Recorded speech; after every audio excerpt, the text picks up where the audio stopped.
नमस्कार दोस्तों, स्वागत है आप सभी का नैनश्री क्लासेस में। आज मैं नैनश्री आप सभी के लिए लेकर आई हूँ साइंस के टॉप मोस्ट क्वेश्चंस, जो कि आपके सभी के सभी कॉम्पिटेटिव एग्जाम के दृष्टिकोण से बहुत ही ज़्यादा महत्वपूर्ण है। तो आइए देखते हैं इन महत्वपूर्ण क्वेश्चंस को। वीडियो के स्टार्ट करने से पहले आप सभी लोगों से रिक्वेस्ट है कि यदि आप लोगों को वीडियो अच्छा लगता है तो प्लीज़ आप लोगों से रिक्वेस्ट है कि आप लोग वीडियो को लाइक कर दिया करिए, साथ ही साथ अपने दोस्तों के साथ शेयर भी कर दिया करिए। आइए शुरुआत करते हैं आज के क्वेश्चन की। आज का आपका पहला क्वेश्चन है कि स्तनधारियों में उत्सर्जन का एक महत्वपूर्ण कार्य निम्नलिखित में से कौन सा अवयव करता है? जिगर, गुर्दे, बड़ी आंत या फिर फेफड़े।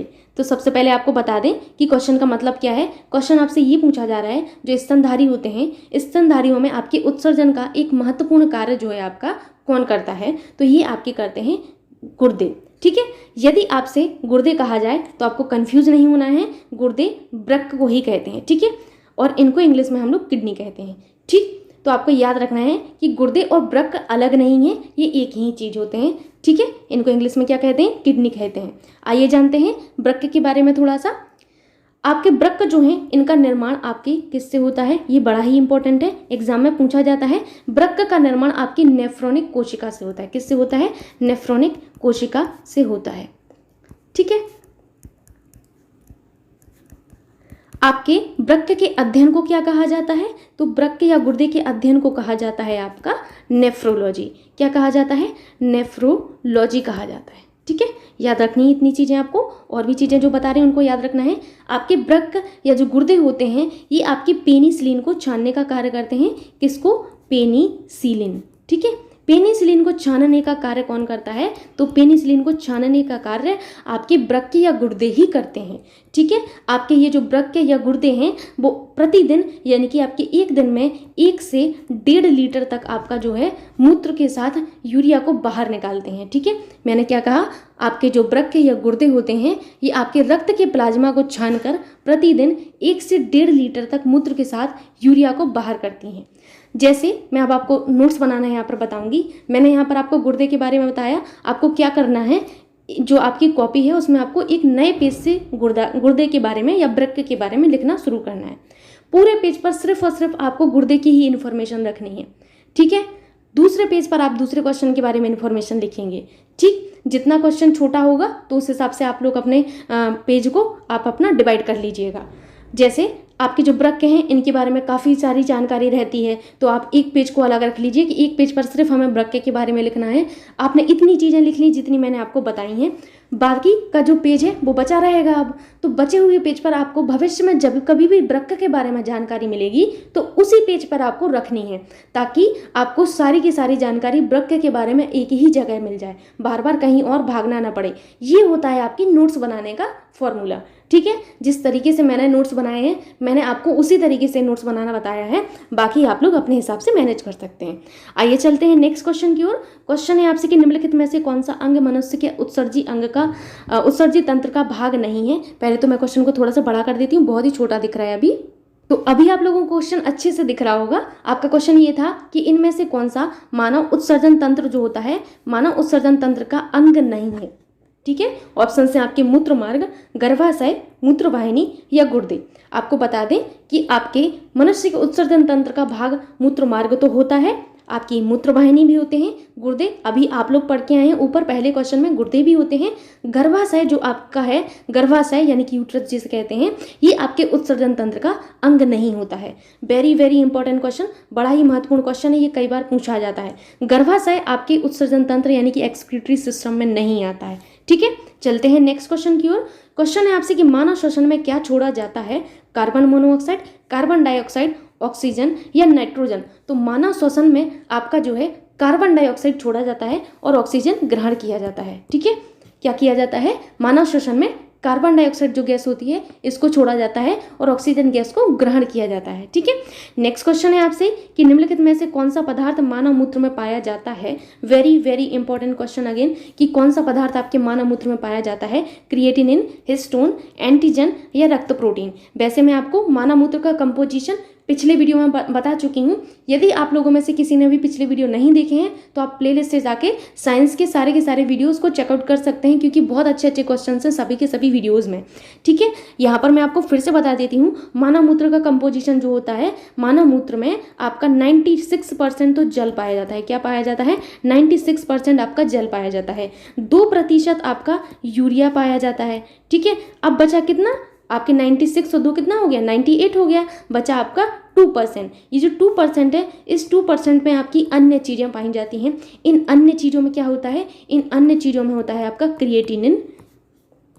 क्रिएटिनिन के अलावा कई सारी चीज़ें होती हैं, आपके अमोनिया भी होते हैं इसी 2% में। अमोनिया के अलावा और क्या होता है? यूरिक अम्ल भी होता है, यूरिक अम्ल। ठीक है, यूरिक अम्ल के अलावा आपकी कुछ मेटल्स भी होते हैं, जैसे आपके सोडियम भी होता है आपका, और इसमें होता है आपका पोटेशियम भी होता है। और मैंने आपको 2 विटामिन भी बताए थे। कौन कौन से विटामिन बताए थे पिछले वीडियो में? अच्छे से आपको याद होगा, मैंने बहुत अच्छे से जोर देके बताया था कि विटामिन बी और विटामिन सी, ये 2 जो विटामिन है ये आपके मानव मूत्र में पाया जाता है। बहुत ही इंपॉर्टेंट है, कई बार एग्जाम में पूछा जाता है कि मानव मूत्र में कौन सा विटामिन पाया जाता है, तो याद रखना है मानव मूत्र में विटामिन बी और सी पाया जाता है और क्रिएटिनिन पाया जाता है। अगर आपको कुछ याद नहीं रहता तो क्रिएटिनिन और विटामिन बी और सी आप लोग याद रख लीजिएगा। ठीक है, तो यहाँ पर आप लोग समझ गए होंगे कि मानव मूत्र में क्या पाया जाता है? क्रिएटिनिन पाया जाता है, इसीलिए ऑप्शन 1 एकदम करेक्ट होगा। आइए चलते हैं नेक्स्ट क्वेश्चन की ओर। क्वेश्चन है आपसे कि लपडप की ध्वनि किसकी क्रिया के कारण उत्पन्न होती है? फेफड़े, यकृत, हृदय या इनमें से कोई नहीं। क्वेश्चन को आपको ध्यान से समझना है। क्वेश्चन ये है, ये जो लपडप की ध्वनि है, ये लपडप की ध्वनि आपके किस अंग द्वारा उत्पन्न की जाती है? आपको बता दें, लपडप की ध्वनि हृदय द्वारा उत्पन्न की जाती है। किसके द्वारा? हृदय के द्वारा उत्पन्न की जाती है। ठीक है, आइए जानते हैं हृदय के बारे में। हृदय के चारों ओर एक आवरण होता है, उस आवरण को क्या कहा जाता है या किस चीज का आवरण होता है? तो ये पेरिकार्डियम का आवरण होता है। किसका होता है? पेरिकार्डियम का आवरण होता है। ये आपका न जाने कितनी बार एग्जाम में पूछा गया होगा कि हृदय के चारों ओर के आवरण होते हैं पेरिकार्डियम। ठीक है, हृदय में कोष्ठक कितने होते हैं? तो ये तो हम लोग बचपन से पढ़ते आ रहे हैं कि मानव हृदय का जो हृदय होता है उसमें आपके 4 कोष्ठक होते हैं। कितने? 4 कोष्ठक होते हैं। आप लोगों ने जार्विक का नाम सुना होगा। जार्विक क्या है? ये जार्विक ये आपका एक कृत्रिम हृदय होता है। क्या होता है आपका? एक कृत्रिम हृदय होता है। ठीक है, आप लोग कृत्रिम हृदय का कार्य जानते होंगे। जब कभी भी जिन लोगों का हार्ट काम करना बंद कर देता है तो हम लोग कृत्रिम हृदय को जो है प्लेस करते हैं। ठीक, आपको याद रखना है जार्विक के बारे में, कई बार एग्जाम में पूछा जाता है। जार्विक है एक सुपर कंप्यूटर, कृत्रिम हृदय, या 2 ऑप्शन और आपको दे दिए जाए तो आपको याद रखना है जार्विक हमारा एक कृत्रिम हृदय है। ठीक है, अब बात आती है कि आपके हृदय के अध्ययन को क्या कहा जाता है? तो हृदय के अध्ययन को कहा जाता है कार्डियोलॉजी। क्या कहा जाता है? कार्डियोलॉजी। ठीक है, कभी कभी हम लोग जब हॉस्पिटल जाते हैं तो वहाँ पर हम लोगों ने कार्डियोलॉजिस्ट डिपार्टमेंट देखा होगा आप लोगों ने। तो कार्डियोलॉजिस्ट डिपार्टमेंट से आप समझ सकते हैं कि वहाँ हृदय से संबंधित चीज़ें आपकी होती होंगी। ठीक है, कार्डियोलॉजी आपके हृदय के अध्ययन को कहा जाता है। अब बात आती है लपडप की ध्वनि की। तो ये जो लपडप की ध्वनि है आपकी, लपडप ध्वनि, ये जो लपडप ध्वनि है, हृदय में बाल्ब होते हैं। कितने बाल्ब होते हैं? हृदय में आपकी 2 बाल्ब होते हैं। ठीक है, ये जो 2 बाल्ब होते हैं, इन 2 बाल्ब के बंद होने और खुलने से एक ध्वनि उत्पन्न होती है। इस ध्वनि को ही लपडप की ध्वनि कहा जाता है। ठीक है, इतनी चीजें आपको याद रखना है। अब बात आती है कि आपका हृदय 1 मिनट में कितनी बार धड़कता है? तो आपका कितनी बार धड़कता है? 72 बार धड़कता है। जी हाँ, 72 बार ही धड़कता है। ठीक है, लेकिन आपको ये याद नहीं रखना था, ये एग्जाम में नहीं पूछा जाता है क्योंकि ये बहुत कॉमन हो चुका है। पूछा जाता है गर्भावस्था में कि गर्भावस्था में हृदय की धड़कन कितनी होती है। तो गर्भावस्था के दौरान जो धड़कन है वो 150 बार पर मिनट होती है। ठीक है, 150 बार पर मिनट होता है, यानी कि 1 मिनट में 150 बार धड़कता है हृदय। ठीक है, बड़ा ही इंपॉर्टेंट है। एक चीज और आपको याद रखनी है कि एक धड़कन में आपका हृदय कितने ml ब्लड को पंप करता है। वेरी वेरी इंपॉर्टेंट, एक धड़कन। ठीक है, एक धड़कन में लगभग 70 ml यानी कि 70 ml जो आपके ब्लड हैं, इन 70 ml ब्लड को जो है पंप किया जाता है।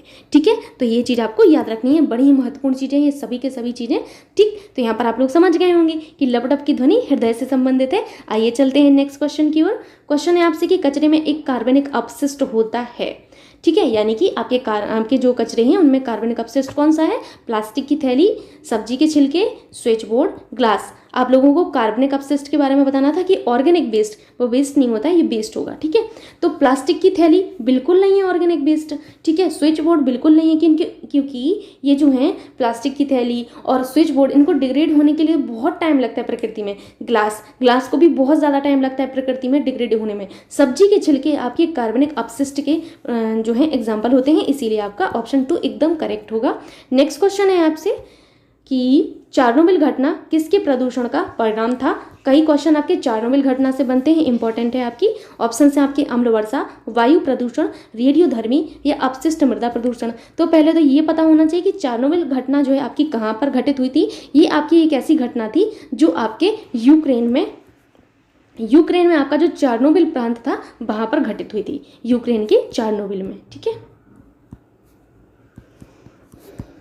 कब घटित हुई थी ये भी बड़ा इंपॉर्टेंट बनता है। तो ये जो है घटना आपकी 1986 में घटित हुई थी, जब आप पैदा भी नहीं हुई थी, ये घटना घटित हो चुकी थी। इस घटना में हुआ क्या था, लगभग आपके 1.2 लाख जो लोग हैं इनकी मृत्यु हो गई थी इस घटना में। ये बेसिकली आपका एक रेडियोधर्मी प्रदूषण का परिणाम थी चार्नोबिल दुर्घटना, इसीलिए ऑप्शन 3 एकदम करेक्ट होगा। आइए चलते हैं नेक्स्ट क्वेश्चन की ओर। क्वेश्चन है आपसे, अभी आपको दिख नहीं रहा होगा, मैं इसको थोड़ा सा छोटा कर देती हूँ। अभी आप लोगों को स्पष्ट रूप से दिख रहा होगा क्वेश्चन है आपसे कि निम्नलिखित में से कौन से जीव में रक्त नहीं होता किंतु वे सांस लेते हैं। केंचुआ, जोंक, मछली, हाइड्रा। बड़ा ही अच्छा क्वेश्चन है, इंपॉर्टेंट क्वेश्चन है ये वाला। आपसे जो पूछा गया है कि ऐसे जीव का आपको नाम बताना है जिसमें रक्त नहीं होता लेकिन फिर भी सांस लेता है, तो वो आपका जीव है कौन सा, हाइड्रा। कौन है, हाइड्रा है। हाइड्रा आपका जो है निडेरिया प्रजाति का जीव होता है। पूछा जाए तो बताना है आपको निडेरिया, ठीक है। निडेरिया प्रजाति का जीव होता है आपका जो है हाइड्रा, निडेरिया प्रजाति, ठीक। एक चीज और आपको यहाँ पर याद रखनी है, ये जो हाइड्रा है, हाइड्रा के प्रजनन के बारे में पूछा जाता है कि हाइड्रा प्रजनन कैसे करता है। तो आपके हाइड्रा जो होते हैं ये विखंडन के माध्यम से, किससे, विखंडन और आपके लैंगिक जनन, ठीक है, लैंगिक जनन के माध्यम से प्रजनन करते हैं। ये चीज आपको याद रखनी है। कई बार आपके एग्जाम में ये पूछा जाता है हाइड्रा आपका प्रजनन करता है तो विखंडन के माध्यम से और लैंगिक जनन के माध्यम से करता है। जब ये लैंगिक जनन के माध्यम से प्रजनन करता है तो एक हाइड्रा से एक संतति उत्पन्न होती है, लेकिन जब ये विखंडन के माध्यम से प्रजनन करता है तो एक हाइड्रा से 3 संतति उत्पन्न होती हैं, ठीक है। ये चीज भी आपको याद रखनी है, बड़ी इंपॉर्टेंट है। आइए चलते हैं नेक्स्ट क्वेश्चन की ओर। क्वेश्चन है आपसे कि निम्नलिखित में से कौन सा एक कोशिकीय जीव का उदाहरण है। प्रोटोजोआ, मानव, मछली, एनालिड्स। आपको बता दें मानव तो एक आपका जो है बहुकोशिकीय जीव का उदाहरण है, मछली भी। प्रोटोजोआ आपका एक कोशिकीय जीव का उदाहरण माना जाता है, इसीलिए ऑप्शन फर्स्ट एकदम करेक्ट होगा।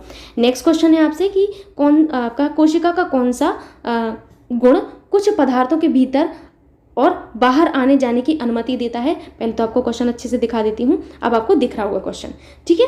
तो आपको बताना है कि कोशिका का ऐसा कौन सा गुण है जो आपके जो कुछ पदार्थ होते हैं उनको भीतर आने की और बाहर जाने की जो है अनुमति देता है। ऑप्शन से आपके कोशिका झिल्ली, कोशिका द्रव्य, जीव द्रव्य या कोशिका भित्ति। बताइए आप लोग।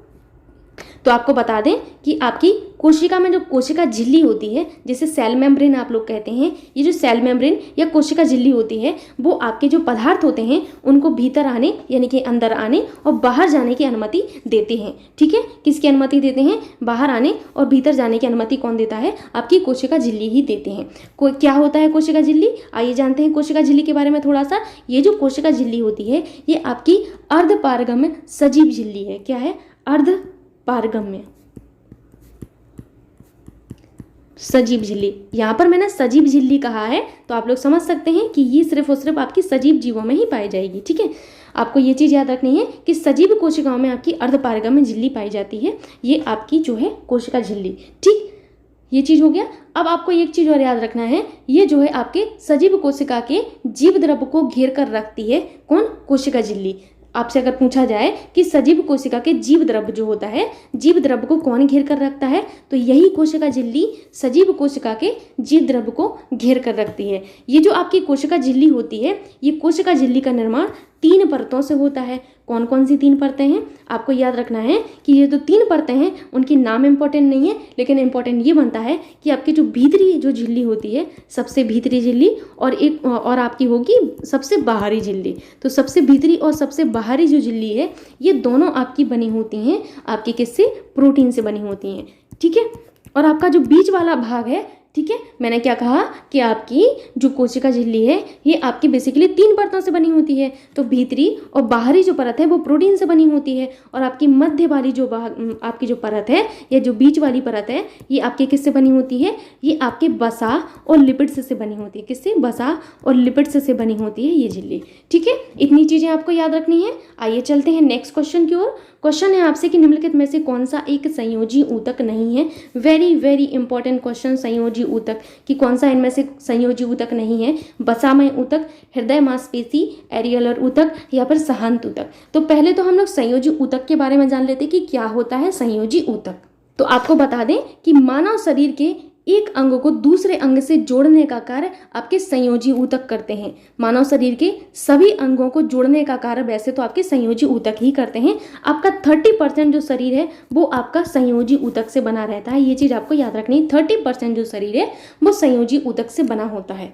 अब आपको यहाँ पर जानना होगा संयोजी ऊतक कितने प्रकार के होते हैं। आपको बता दें कि संयोजी ऊतक 3 प्रकार के होते हैं। तीनों प्रकार इसके बहुत इंपॉर्टेंट हैं। तो आइए जानते हैं अच्छे से इन तीनों प्रकार के बारे में कि क्या होते हैं आपके संयोजी ऊतक के 3 प्रकार, ठीक है। इसी तरीके से आप लोगों को लिखना है, ठीक है। पहला होता है आपका, पहला कौन सा होता है आपका? फिर से ये हट गया मेरे से, मैं यहाँ पर बना देती हूँ फिर से। पहला होता है आपका वास्तविक संयोजी ऊतक। क्या होता है आपका? वास्तविक संयोजी ऊतक, ठीक है। दूसरा होता है आपका कंकाल ऊतक। क्या होता है? कंकाल संयोजी ऊतक, ठीक। मैं ऊतक को इस तरीके से लिख देती हूँ। तीसरा होता है आपका तरल संयोजी ऊतक, ठीक। तरल संयोजी ऊतक, ये 3 जो हैं आपके प्रकार दिए गए हैं संयोजी ऊतक के। वास्तविक संयोजी ऊतक, कंकाल संयोजी ऊतक, तरल संयोजी ऊतक। अब वास्तविक संयोजी ऊतक में कौन कौन आते हैं ये बहुत इंपॉर्टेंट बनता है। तो वास्तविक संयोजी ऊतक में आते हैं आपके एरियोलर, एरियोलर के अलावा आता है आपका पीन संयोजी ऊतक। पीन संयोजी ऊतक के अलावा होता है आपका श्लेष्मा संयोजी ऊतक, श्लेष्मा संयोजी ऊतक, और आपका एक और आता है बसा संयोजी ऊतक भी आपका वास्तविक संयोजी ऊतक की श्रेणी में आता है। कंकाल ऊतक में कौन आता है? कंकाल ऊतक में आते हैं आपकी अस्थि और उपास्थि आते हैं, ठीक है। ये 2 आते हैं आपके कंकाल संयोजी ऊतक में, ठीक है। तरल संयोजी ऊतक में आते हैं आपके लसिका और रुधिर, ठीक है। लसिका और रुधिर आते हैं आपके तरल संयोजी ऊतक में। ये जो मैंने आपको प्रकार बताए हैं ये बहुत महत्वपूर्ण है, ये आपको याद रखना है। कई बार एग्जाम में पूछा जाता है कि लसिका और रुधिर हैं कौन से ऊतक हैं? तरल संयोजी ऊतक हैं। अस्थि और उपास्थि कंकाल संयोजी ऊतक हैं। एरियोलर, पीन, श्लेष्मा और बसा आपके वास्तविक संयोजी ऊतक होते हैं। तो यहाँ पर आप लोग अब आसानी से क्वेश्चन का आंसर दे सकते हैं कि वसामय ऊतक एक तरीके का संयोजी ऊतक होता है, एरियोलर भी हमारा एक वास्तविक संयोजी ऊतक है, और वसामय ऊतक भी हमारा कैसा था? वास्तविक संयोजी ऊतक था। सहांत ऊतक भी हमारा, कोहेसिव ऊतक भी हमारा संयोजी ऊतक होता है। लेकिन हमारा हृदय मांसपेशी जो है आपका जो है कहीं से भी संयोजी ऊतक नहीं होता है। हृदय मांसपेशियां आपके हृदय के चारों ओर पाई जाती हैं, ये आपकी कभी नहीं थकती। क्या होता है? ये आपकी कभी नहीं थकती हैं, ठीक है। आपने कभी सोचा है कि कभी देखा है, सुना है कि हृदय की मांसपेशियां थकने की वजह से मौत हो गई व्यक्ति की? कभी नहीं सुना होगा आपने, क्योंकि ये मांसपेशियां जो हैं आपकी कभी नहीं थकती, ये लगातार कार्य करती रहती हैं, ठीक है। नेक्स्ट क्वेश्चन है आपसे कि कोशिका में क्रोमोसोम डीएनए और किस में से आपके किससे मिलकर बने होते हैं? कैल्शियम, फास्फोरस, प्रोटीन या आरएनए और डीएनए। क्वेश्चन साफ साफ आप समझ गए होंगे। क्वेश्चन ये है कि कोशिका में जो क्रोमोसोम होते हैं वो डीएनए और किस से मिलकर बने होते हैं। तो ये मैं आपको कई बार बता चुकी हूँ कि क्रोमोसोम आपके डीएनए और प्रोटीन के बने होते हैं। कौन से प्रोटीन के बने होते हैं? हिस्टोन प्रोटीन के बने होते हैं। किसके? हिस्टोन प्रोटीन के बने होते हैं क्रोमोसोम। याद रखना है, बड़ा ही इंपॉर्टेंट है, एग्जाम में पूछा जाता है, ठीक है। आपको एक चीज़ बता देती हूँ यहाँ पर कि जितने भी मैं क्वेश्चन आप यहाँ पर लेती हूँ या तो वो आपके पहले किन्हीं ना किन्हीं परीक्षाओं में आए हुए हैं या फिर जिनकी किसी भी परीक्षा में आने की पूरी संभावना है। तो आप लोगों को सभी क्वेश्चन को अच्छे से पढ़ना है, क्योंकि सभी के सभी क्वेश्चन बहुत इंपॉर्टेंट है। यहाँ पर क्वेश्चन है आपसे कि वनस्पति जगत में निम्नलिखित में से किसको जल स्थलचर कहते हैं? ब्रायोफाइटा, टेरिडोफाइटा, शैवाल या फंगस। अब आपको ये बताना है कि वनस्पति जगत में आपके किसको जल स्थलचर कहते हैं? तो ब्रायोफाइटा को आपका जल स्थलचर कहा जाता है। Very very important question. Bryophyta के बारे में आपको याद रखना है कि ये जो है आपका प्रथम स्थलीय पौधा माना जाता है। क्या माना जाता है? प्रथम स्थलीय पौधा कौन माना जाता है? ब्रायोफाइटा ही माने जाते हैं। ठीक है, पौधा माना जाता है। इसका जो मुख्य पौधा है वो कौन सा है? तो इसका मुख्य जो पौधा होता है वो युग्म कोविद होता है। आप लोगों ने युग्म कोविद का नाम सुना होगा। युग्म कोविद जो है आपकी ब्रायोफाइटा का प्रमुख पौधा माने जाते हैं। ठीक है, इतनी चीजें आपको याद रखनी है। आइए चलते हैं नेक्स्ट क्वेश्चन की ओर। क्वेश्चन है आपसे कि प्रोकैरियोटिक कोशिका में निम्नलिखित में से कौन सा नहीं होता है? डीएनए, राइबोसोम्स, नाभिक या कोशिका झिल्ली। वैसे तो मैं आपको पिछले वीडियो में प्रोकैरियोटिक और यूकैरियोटिक कोशिकाओं के बारे में अच्छे से बता चुकी हूँ, लेकिन यहाँ पर फिर से बता देती हूँ। यूकैरियोटिक जो कोशिकाएं होती हैं उनमें आपका नाभिक होता है, लेकिन आपकी प्रोकैरियोटिक कोशिकाएं जो होती हैं उनमें नाभिक नहीं होता है। इसलिए ऑप्शन थर्ड एकदम करेक्ट होगा। आपको एक चीज और यहाँ जाननी होगी कि जो आपकी प्रोकैरियोटिक कोशिकाएं हैं इनके केंद्रक या आपकी जो झिल्ली है इसको नियंत्रित करने के लिए कोई अंग नहीं होता है। ठीक है, ये चीज आपको याद रखनी होगी। नेक्स्ट क्वेश्चन है आपसे कि कॉपर माइटोकॉन्ड्रिया एंजाइम के साथ संबंधित है। ठीक है, आपको बताना है कि कॉपर खाली स्थान आपका माइटोकॉन्ड्रिया एंजाइम के साथ संबंधित है। एसिड, फॉस्फेट कैटालिस या फिर आपका साइटोक्रोम ऑक्सीडेज। आपको बता दें कि कॉपर और साइटोक्रोम ऑक्सीडेज माइटोकॉन्ड्रिया एंजाइम के साथ संबंधित हैं, इसलिए फोर्थ ऑप्शन एकदम करेक्ट होगा। नेक्स्ट क्वेश्चन है आपसे कि पैरामीशियम के उत्सर्जन द्वार को किस नाम से जाना जाता है? Very very important question again कि पैरामीशियम जो होता है उसके उत्सर्जन द्वार को किस नाम से जाना जाता है? कोशिका ग्रसनी, साइटोपाइज, क्रिप्टोस्फीयर या फिर कोशिका मुख। ये जो पैरामीशियम होते हैं, पैरामीशियम के बारे में आपको थोड़ी सी जानकारी दे देती हूँ। पैरामीशियम जो होते हैं इनके शरीर का जो अंत है, अंत के पिछले भाग पर एक छोटा सा छिद्र होता है। ये जो छोटा सा छिद्र होता है, इस छोटे से छिद्र को हम लोग कहते हैं साइटोपाइग। क्या कहा जाता है? साइटोपाइग या फिर आपके साइटोप्रोक्ट कहा जाता है। साइटोप्रोक्ट। मैंने क्या कहा? मैंने कहा आपके जो पैरामीशियम होते हैं इनके शरीर के अंत के पिछले भाग पर एक छोटा सा छिद्र होता है जिसे हम लोग साइटोपाइग या साइटोप्रोक्ट कहते हैं। पैरामीशियम का जो अनपचा भोजन होता है वो इसी के द्वारा बाहर निकाला जाता है। किसके द्वारा? साइटोपाइग या साइटोप्रोक्ट के द्वारा बाहर निकाला जाता है, बाहर किया जाता है। ये आपको चीज़ याद रखनी है। ठीक है, अब बात आती है कि आपके जो पैरामीशियम होते हैं, पैरामीशियम भोजन के रूप में क्या ग्रहण करते होंगे? ठीक, तो पैरामीशियम भोजन के रूप में बैक्टीरिया, किसको? बैक्टीरिया को, बैक्टीरिया के अलावा आपके कवक को, कवक के अलावा आपके प्रोटोजोआ को, प्रोटोजोआ के अलावा आपके जो हैं डाइटम को, डाइटम के अलावा आपके ईस्ट, इनको ग्रहण करते हैं। ठीक है, तो यहाँ पर आप लोग समझ गए होंगे कि पैरामीशियम के उत्सर्जन द्वार को हम लोग साइटोपाइज कहते हैं। क्या कहते हैं? साइटोपाइज कहते हैं, इसलिए ऑप्शन 2 एकदम करेक्ट होगा। नेक्स्ट क्वेश्चन है आपसे कि निम्नलिखित में से किसने पादप ऊतक संवर्धन का कार्य आरंभ किया? क्वेश्चन आपसे पूछा गया है कि पादप ऊतक संवर्धन का कार्य किसने शुरू किया? ऑप्शन है आपके हेबर लैंडेड, पी.आर. White, P. माहेश्वरी या फिर एफ.सी. स्टीवर। आपको बता दें पादप ऊतक संवर्धन का जो कार्य है वो आपकी हेबर लैंडेड ने शुरू किया था। कब किया था? तो आई थिंक इन्होंने 1901 में जो है ये 1902 में ये जो है इन्होंने कार्य आरंभ किया था। ये चीज़ आपको याद रखनी है। आइए चलते हैं नेक्स्ट क्वेश्चन की ओर। क्वेश्चन है आपसे कि कौन सा जीव कोशिका सिद्धांत के अनुरूप नहीं है? Very very important question again कि कौन सा जीव आपके कोशिका सिद्धांत के अनुरूप नहीं है या कौन सा जीव आपके कोशिका सिद्धांत के अनुरूप कार्य नहीं करता। ऑप्शन है आपके पौधे, वायरस, कवक या बैक्टीरिया। आपको बता दें कोशिका सिद्धांत क्या कहता है। कोशिका सिद्धांत आपका बताता है कि सभी सजीव जीवों का निर्माण कोशिका से होता है, ये कोशिका सिद्धांत कहता है। साथ ही साथ आपके कोशिका सिद्धांत कहते हैं कि कोशिका सजीव जीवों की संरचना और कार्य की मूल इकाई होते हैं। ये आपके कोशिका सिद्धांत का कहना है। लेकिन ये जो वायरस हैं, ये वायरस साहब कोशिका सिद्धांत के अनुरूप नहीं होते हैं। वायरस का निर्माण कोशिकाओं से नहीं होता है, इनमें आपकी जो है कोशिकाएं नहीं पाई जाती हैं, ये कोशिकाओं के निर्माण से नहीं बने होते हैं।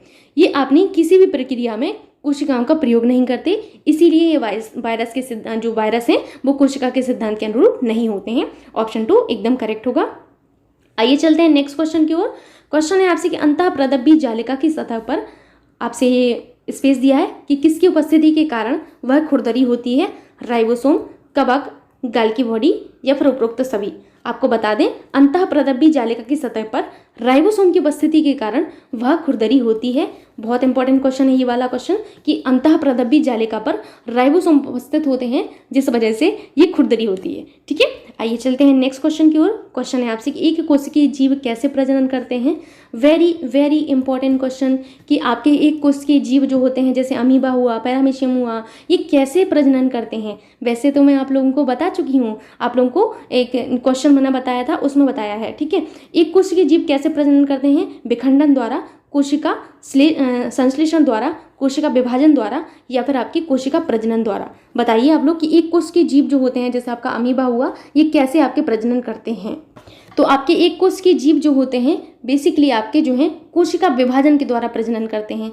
लेकिन आपको यहाँ पर अगर कभी भी कोशिका विभाजन ना देके पूछा जाए लैंगिक माध्यम या अलैंगिक माध्यम, ठीक है, तो जो आपके एक कोश के जीव होते हैं वो अलैंगिक विधियों द्वारा प्रजनन करते हैं। किसके द्वारा, अलैंगिक विधियों द्वारा प्रजनन करते हैं। वेरी वेरी इंपॉर्टेंट, सभी चीज़ें अच्छे से आपको याद रखनी है। ठीक है, अलैंगिक विधियों द्वारा कौन प्रजनन करता है, अलैंगिक विधियों द्वारा आपके एक कोश के जीव जितने भी होते हैं वे सभी के सभी प्रजनन करते हैं। अब अलैंगिक विधियों में कौन कौन सी विधियाँ आती हैं, तो अलैंगिक विधियों में आते हैं आपका द्विखंडन,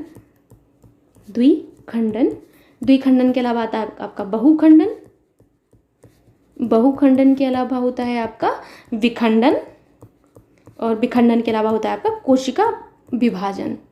ठीक है, कोशिका विभाजन। तो यहाँ पर आप लोग जान गए होंगे कि आपका कोशिका विभाजन अलैंगिक विधियों की एक प्रोसेस है, मतलब एक प्रक्रिया है। ठीक है, तो अलैंगिक विधियों में आपका जो कोशिका विभाजन होता है, कोशिका विभाजन के द्वारा जो है आपके प्रजनन कौन करते हैं, आपके एक कोश के जीव करते हैं, इसीलिए ऑप्शन 3 एकदम करेक्ट होगा।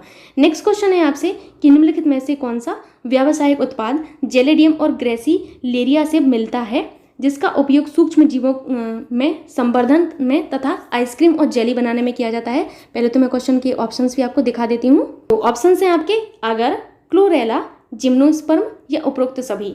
आपका अगर का नाम आप लोगों ने सुना होगा, इसे इंग्लिश में अगार कहते हैं। ये जो अगर है इसका यूज़ आपकी आइसक्रीम और जेली बनाने में किया जाता है। किसमें, आइसक्रीम बनाने में, जेली बनाने में। पतंजलि एलोवेरा जेल तो लड़कियों ने यूज़ किया ही होगा, तो पतंजलि एलोवेरा जेल या फिर आपकी कोई भी एलोवेरा जेल जो आपके मार्केट में मिलती है, इन सभी जेल में आपके जो है अगर का यूज़ किया जाता है। अगर के द्वारा ही वो टेक्स्चर आता है चीज़ों में, जैसे जेली वगैरह आप लोग देखेंगे तो जेली में वो टेक्स्चर जो आता है वो अगर की वजह से ही आता है।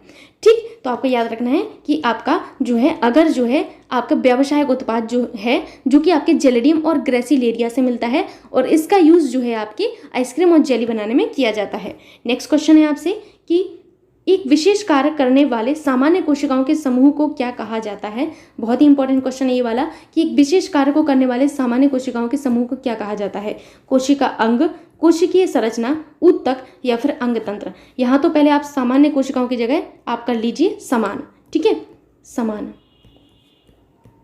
ठीक, तो विशेष कार्य करने वाली समान कोशिकाओं के समूह को क्या कहते हैं, तो विशेष कार्य करने वाले कोशिकाओं की जो समान कोशिकाएं हैं इनके समूह को ऊतक कहा जाता है। क्या कहा जाता है, ऊतक कहा जाता है। आइए चलते हैं नेक्स्ट क्वेश्चन की ओर। क्वेश्चन है आपसे कि कौन सी कोशिका अंगक वनस्पति और पशु कोशिका दोनों में उपस्थित होता है। कोशिका भित्ति, लाइसोसोम, हरित लवक या माइटोकॉन्ड्रिया। आपको ऐसा अंग बताना है जो कि आपकी पशु कोशिका और वनस्पति कोशिका दोनों में ही उपस्थित हो। तो आपको बता दें माइटोकॉन्ड्रिया आपका जो है पशु कोशिका और आपकी वनस्पति कोशिका दोनों में ही उपस्थित रहता है। ये बहुत इंपॉर्टेंट क्वेश्चन है, याद रखना है कि माइटोकॉन्ड्रिया जो होता है ये हमारे वनस्पति कोशिका और पशु कोशिका दोनों में ही होता है। माइटोकॉन्ड्रिया कार्य क्या करते हैं, तो माइटोकॉन्ड्रिया भोजन को ऊर्जा के रूप में परिवर्तित करने में महत्वपूर्ण भूमिका निभाते हैं। आपकी जो ऊर्जा है आपकी माइटोकॉन्ड्रिया में एटीपी के रूप में होती है, यानी कि एडिनोसिन ट्राइफॉस्फेट के रूप में होती है। ठीक है, तो ये चीज़ आपको याद रखनी है। आज के क्वेश्चन यहीं तक थे। आगे का जो भी वीडियो होगा वो आपको जो आगे का क्वेश्चन है यहीं से मिलेगा। आई होप आप सभी लोगों को वीडियो पसंद आया होगा। यदि आपको वीडियो अच्छा लगता है तो आप लोग वीडियो को लाइक कर दिया करिए और अपने दोस्तों के साथ शेयर भी कर दिया करिए। Thank you so much. बने रहिए नैंसी क्लासेस पर।